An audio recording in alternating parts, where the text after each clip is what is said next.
Well, this is going to be a bit different. I'm going to talk about public space and war.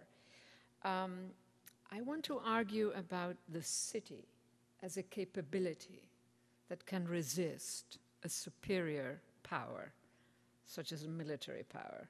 I must say, I'm very glad that the preceding presentations, I thought all of them, gave us a rather expanded interpretation of what is public space, because I'm doing that a bit too. So public space, cityness, definitely something that has to do with dense built environments that are peopled.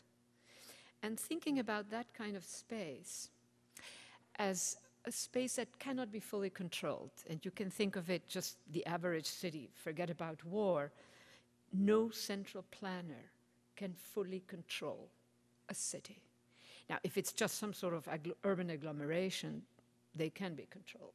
But when we're really talking about something like cityness, it cannot be controlled. Now, the question that I want to address here has to do with the possibility that that kind of city is the equivalent of what we call in geopolitics a weak regime that can contest superior power. The human rights regime is one of those. You know, a lot of the humanitarian regime, these are all weak regimes, and yet they can contest something. This is part of a project that I'm doing on cities and the new wars. So there is also I'm not just talking about conventional war, I'm talking about all kinds of really severe conflicts that kill. They don't just have to be with guns. I think there are economic conflicts that kill. They kill softly and often with a very long temporality, but they kill. Extreme forms of inequality, the warehousing of people in slums or in our ghettos, in toxic spaces. It may take 20 years, but they kill. Historically, one could argue that cities have had the capacity, and again, I'm talking about cities, not a fortress, the capacity to transform conflict into the civic. And for me, the civic is not just a question of design. For me, the civic is an achievement. It's a third space that emerges out of conflict. To resolve that conflict, what cities have given us historically at their best, we can't exaggerate here, but what cities have given us is the civic out of conflict. The civic is not just a question of a good design, though I will say good design helps. In contrast, national states confronted with conflict militarize.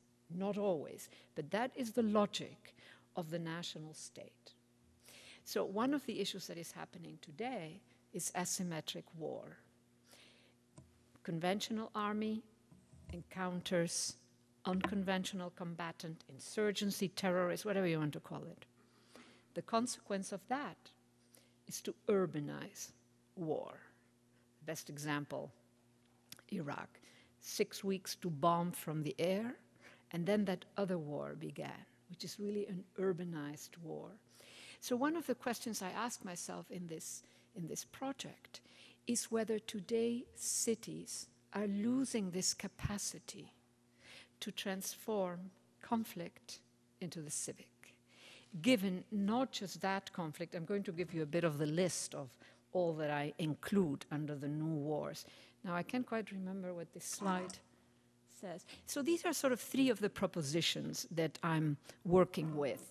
And one of them, what I've been talking about is probably the second one. You know, something that we could call the physics of civil society. So the fact itself of people building homes, hospitals, is a kind of resistance. 1,000 people bombed in a city, think of Gaza, will get a kind of attention, will produce a sense of horror that the 9 million estimated, I don't know how they count, 9 million is a big count, who are dying, have died in the Congo wars. Most people don't even know that that war is going on. The people that die of malaria every year, vast numbers. They can't capture the imagination. They don't produce the sense of horror that killing people in a dense urban environment. So in that sense, city space as a capability that can resist superior power. And in that sense also, sort of this question of the civic, of public space. I mean, I'm not clearly just talking about public space in the narrow sense of the word. And final point, which for me is a bigger proposition that I deal with in my work, and that this is just one instance of that. Are there conditions when powerlessness becomes complex? And in a way, the city, that kind of city, cityness, is a space that can make, doesn't always, but it can make powerlessness complex, by which I mean that one's powerlessness is not simply elementary, you're a pure victim, as you are in the refugee camps in Darfur, for instance. But your powerlessness is there, it's not eliminated, it's not empowerment that I'm talking about at the other end, but something that one could describe as a condition of powerlessness that is complex, and in that complexity then lies the possibility of making history, of making the political. Now, the first point here, very quickly, the multiple meanings that I'm giving to the new war. So I'm also talking about armed conflicts, such as the gang warfare that is happening in Ciudad Juarez or in Rio, when the gangs regularly, not frequently, but regularly say, okay, we're going to occupy the downtown, and so the police can choose to fight them, and then it becomes urban warfare, which spreads to the prisons, because there's a strong imbrication there, and the shutters go down. Is that gangs? Is that a question of policing? Is that a question of violation of the law? I think we're talking about something else. I also think that the environment, floods, etc., is going to bring a new type of conflicts. In other words, a whole series of conditions, some of which may have long been there, but that have taken on such extreme forms today that we can no longer use the urban categories. Police, crime, criminality, those are urban categories, actually, to some extent, to capture violence in the city. I'm thinking of something that we need vocabulary here to capture kinds of violence, kinds of armed conflict that cannot be reduced to questions of policing and violating the law. Something else is happening. With asymmetric war, of course, the most extreme condition. But at the same time, this issue of the city as weak regime, the equivalent of a weak regime, the capacity to resist absolute control, absolute destruction, the capacity to mobilize sort of if you want, a global network of all kinds of weak actors, but very interdependent nowadays, that can actually raise hell, if you want, and contest what is happening and set limits. One question that I ask myself in this project is whether the pulverizing of cities, which we saw in World War II, Dresden and Hiroshima being the iconic cases, is that an option? The Israeli army could have pulverized Gaza, but they didn't. In a way, the Americans could have pulverized Baghdad. They almost did, but they didn't. Fallujah, they could have pulverized it. They almost did, but they didn't quite. What is it about cityness, if you want? What capability does that kind of space have that it alters the condition of powerlessness? And one can think of many examples also, let's say, in our cities. Now, I'm not trying to be romantic about that, because I am in fact talking about forms of conflict, including certain forms of homelessness that we're seeing, extreme forms. Extreme displacement, extreme inequalities. I consider those also part of the new wars, and those are, of course, very urban.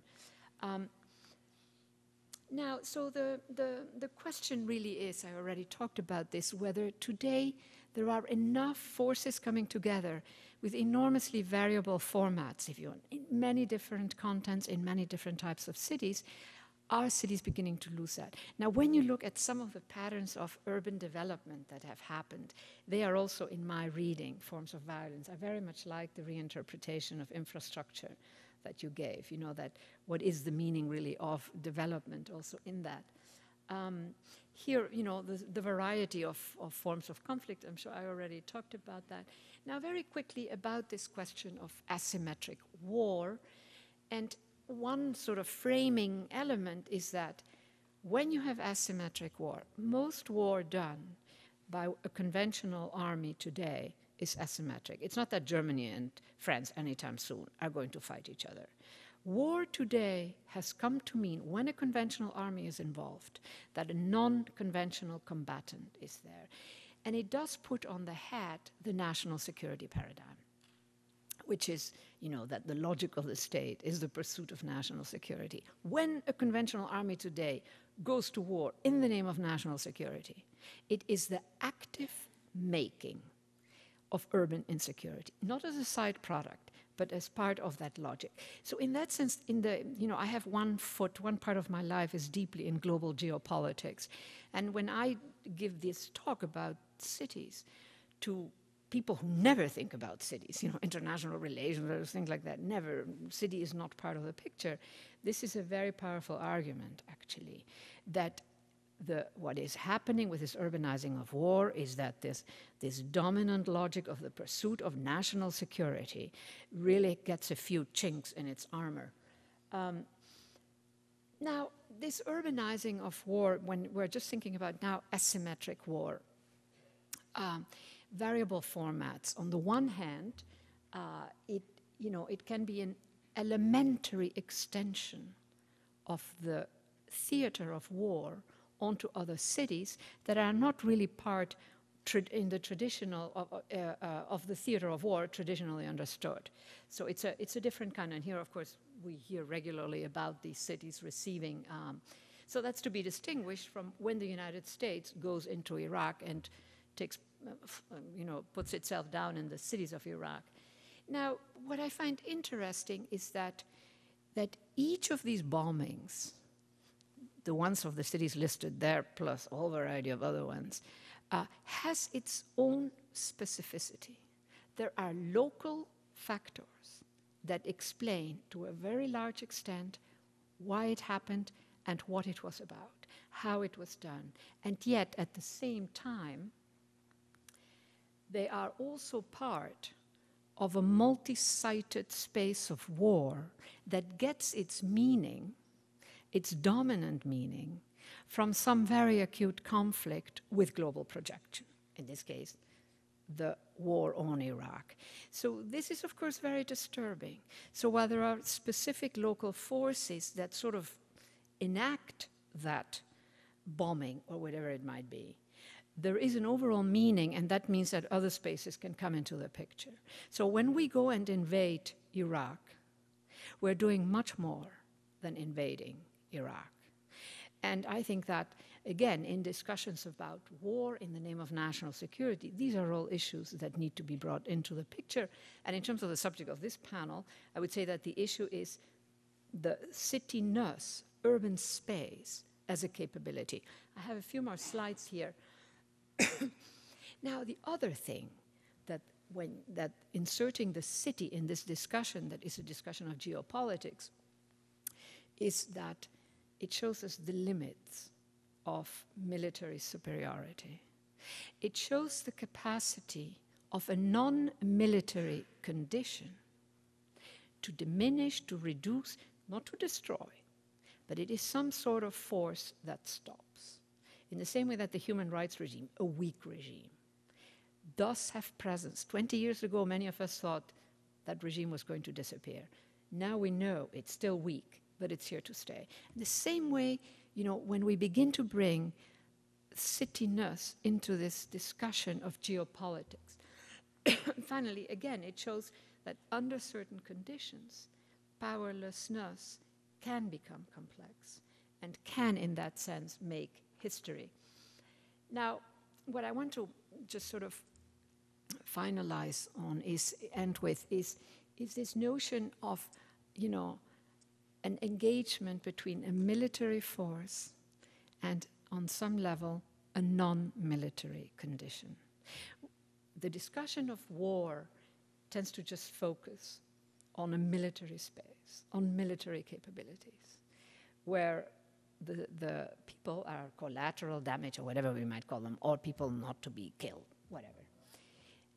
The city, bringing in the city, is bringing in a dimension that is not just simply, you know, the need not to injure the civilian population. It's a very different condition. It's also a very messy condition to bring in. Now, so to wrap it up, the city is today both a technology for war, the asymmetric combatant, but also, I want to extend it, you know, a certain kind of development that really destroys lives, destroys neighborhoods, etc. But it is also, what am I saying here? Let's see. It's also a passive, at the end here, it's also a complex, passive technology against war. This notion that we can let millions die of malaria without being horrified, or somewhere at some moments we may have horror, but you know, but when 1,000 die in Gaza, or when a few hundreds die in some other, you know, it really has a very, very strong impact. Thank you very much.